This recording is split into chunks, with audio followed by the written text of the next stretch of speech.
So I recently purchased a used RED Komodo. It's this one right here. I did so on eBay when I was browsing eBay, and I just came across this incredible deal where for $4,000 I got this Komodo along with the cage, Hollyland wireless system, a Tilta Nucleus Nano 2, some Tilta Mirage matte box, a set of Miki lenses. It's a 24, 35, 50, 85, two 512 gig CFast, two cards, Portkeys monitor. And for all of that stuff for $4,000, I felt like that was way too good of a deal to be true. But you might still be asking, why did I buy a RED Komodo in 2025 when the Komodo is not exactly a new camera? It's not an up-to-date camera. The Komodo X exists, although it's twice the price. But why would I buy this in this year? I'm sort of in this weird in-between time in my career as a cinematographer where I am starting to move away from just shooting freebie short films for friends and trying to actually get paid for my work as a DP. I'm still taking assistant camera person jobs because, A, I need the money, and B, I'm still young and learning how to be a DP, and what I've been told is the best way to do that is to watch established DPs work. So I've been taking all these second assistant camera person jobs, and through that I'm learning a whole lot, but I'm still in this weird position in my career where I still want to be pushing and moving forward as a cinematographer, and I don't want to sort of stall out.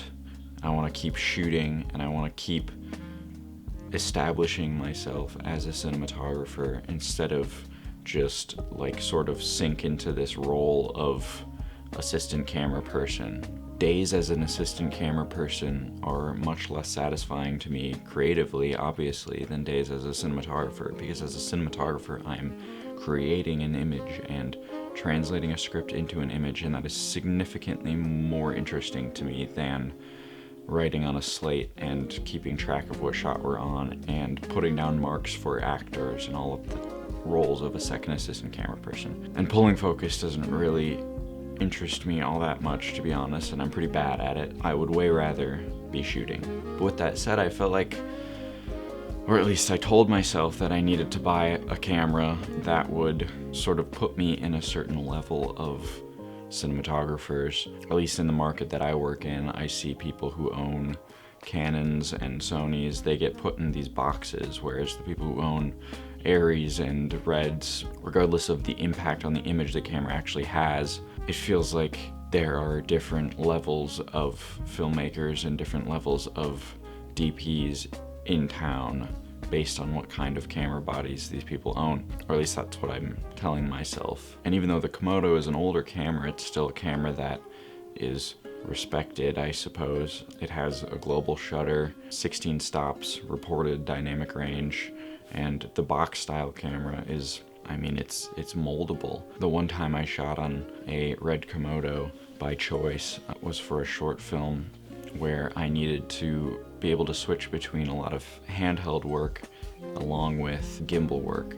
And I made the choice to shoot on the Komodo because of its size and the quality of sensor you get with that size. And for that project, I didn't feel like I needed full frame. And to be honest, I don't really feel like I ever really need full frame.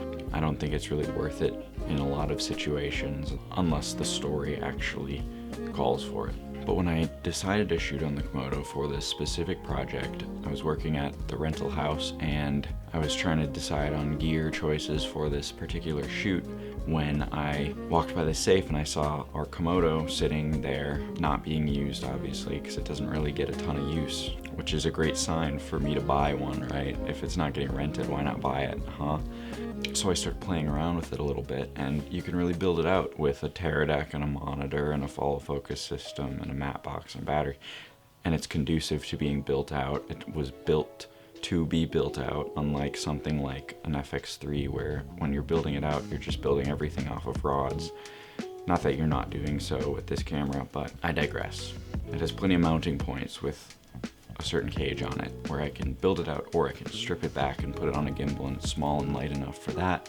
and it's small and light enough for handheld work, but with the box style, it feels solid.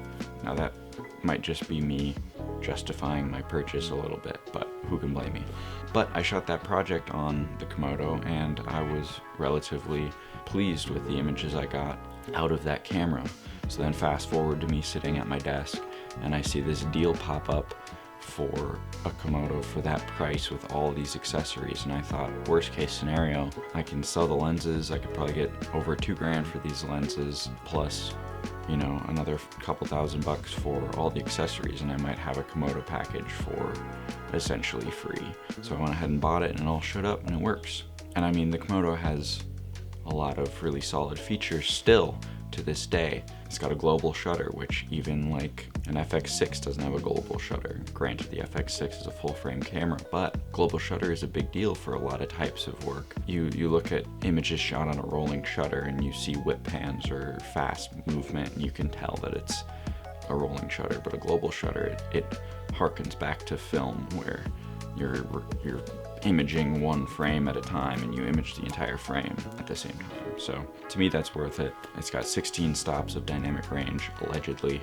Obviously in practice, that depends on the lighting situation, but that's plenty. You know, I've talked about in other videos how the film stocks that some of the greatest films of all time were shot on have, you know, 7 or 8 or 9 stops of dynamic range. I don't think dynamic range is a catch-all, but if I happen to be shooting dock work, which I'm planning to sort of move into a little bit in 2026, I think that's a very useful thing to have. And it can shoot red code raw, which is also very useful for situations where you can't necessarily control all of the light, which is a lot of situations while I'm still working in this lower budget range where I don't have full control over the light. And then like getting into frame rates and stuff, it'll shoot 6K red code raw up to, I believe, 40 FPS, or if you start reducing frame rates, it'll shoot I believe 2K in red code raw up to 120 FPS, or you know, you can kind of dial in between.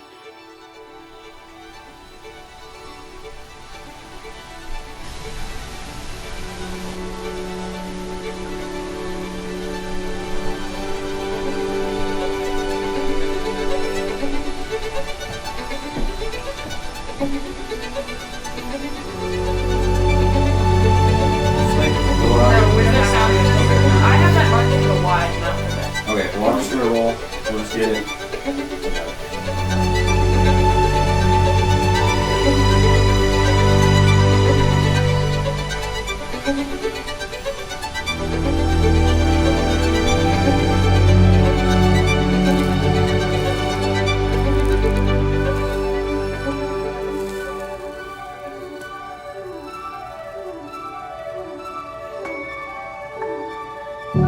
Tell me you want to be a picture maker. Yes, sir, I do. Why? This business, it'll rip you apart. Hi, I'm editing this video right now, and I had shot this whole thing to end it with, and I don't like it. So I don't want to go and set up my camera again and shoot it all nice, but it would look different. So here's me basically saying the same thing. Fuck everything. I bought this camera because I want to shoot movies. All I want to do the rest of my life is make movies and shoot movies with cool people, and I'd love to just make a living doing that, but that's fucking hard. So I bought this camera because I think I can shoot movies, and I think I can probably make money with it shooting corporate video or commercials or who the fuck knows what. But that's why I bought a RED Komodo. Thank you so much for watching, and I will talk to you in the next one. Bye bye.